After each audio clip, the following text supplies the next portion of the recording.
Polanski, comme souvent les gens issus de sa communauté d'ailleurs, a des casseroles de pédophilie. Pas de pédophilie dramatique, parce que ce qu'il aime, c'est les gamines de 14-15 ans. Donc elles sont déjà pubères, mais à la limite, c'est pas, comme certains, les violer des gosses de 2 ans. Mais dans l'Amérique puritaine, ça lui a coûté cher. Donc en fait, il avait une condamnation, de peur d'avoir une condamnation grave pour une histoire sexuelle qu'il avait eue avec une fille de 11 ans qui en faisait 14, ou je sais pas quoi, enfin... bon voilà, c'est des histoires un peu sordides. Il s'était substitué... Il avait fui la justice américaine, l'Amérique ne rigole pas là-dessus. Donc il avait dormant depuis des décennies, malgré son statut de grand cinéaste de stature mondiale. C'est un grand cinéaste, hein. Il a fait des chefs-d'œuvre, hein. Il a fait Rosemary's Baby, j'ai revu Chinatown l'autre jour. Bon, le scénario est de Gérard Braque.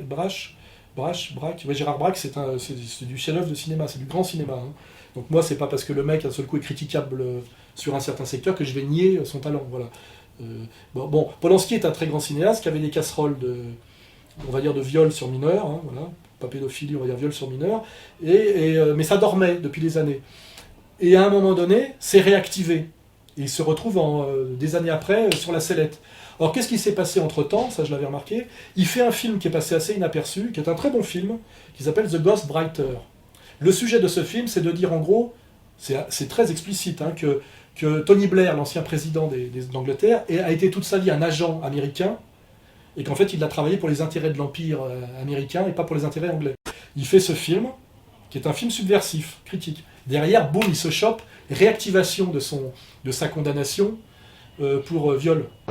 À peine sorti de l'avion qui le menait en Suisse, Roman Polanski est rattrapé par son passé à près de 80 ans.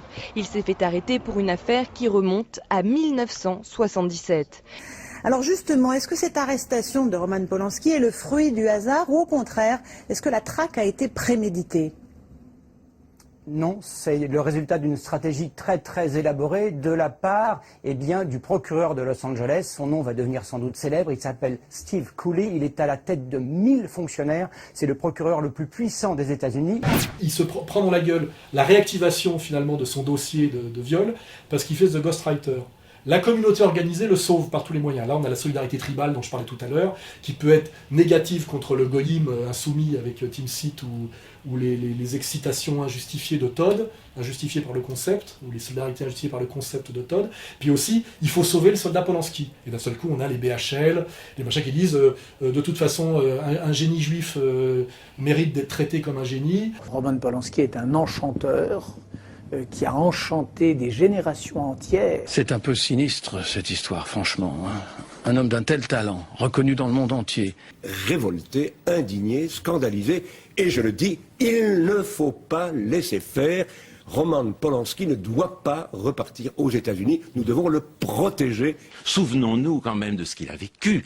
Il est un enfant du ghetto de Cracovie. Sa mère a été déportée et assassinée par les nazis. Il a connu le ghetto de Varsovie, donc il peut violer des mineurs. Enfin, on avait déjà eu ça avec l'affaire Goldman, hein, à l'époque, en 75. J'ai tué 2 pharmaciennes et j'ai tué sur un flic parce que moi, je suis né en France, j'ai jamais rien vu, mais mes parents polonais ont été victimes de la Shoah. Donc on a toujours cette manipulation tribale de souffrance des ancêtres, ce qui est d'ailleurs la définition du tribalisme, hein. Quand on prétend bénéficier des avantages, comment dirais-je, de la communauté de sang et non pas seulement des siens. Hein, c'est-à-dire la transmission de la responsabilité collective, le privilège collectif, tout ça c'est du tribalisme, hein. Ça n'existe pas dans l'individualisme universaliste républicain, hein. C'est le vous, nous, ça c'est typiquement tribal.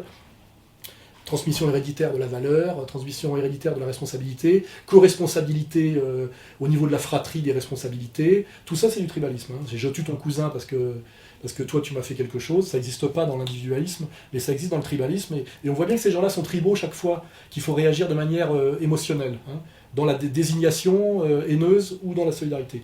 Donc là, le soldat Polanski est sauvé par la communauté organisée au nom de la solidarité tribale. C'est toujours selon des critères ethnico-racialo-confessionnels, jamais selon des valeurs de morale universelle, hein, voilà. Et il est sauvé. Mais après, il faut qu'il rembourse la communauté qui l'a sauvé. Et le remboursement arrive très vite. Il doit tourner, à partir de septembre, un film sur l'affaire Dreyfus. Je pense pas que Polanski, à l'âge qu'il a, avec la carrière qu'il a envie de se taper un film sur l'affaire Dreyfus. Mais je pense qu'il est obligé de le faire, parce que c'est comme dans la mafia, on t'a sauvé, mais il faut que tu rembourses.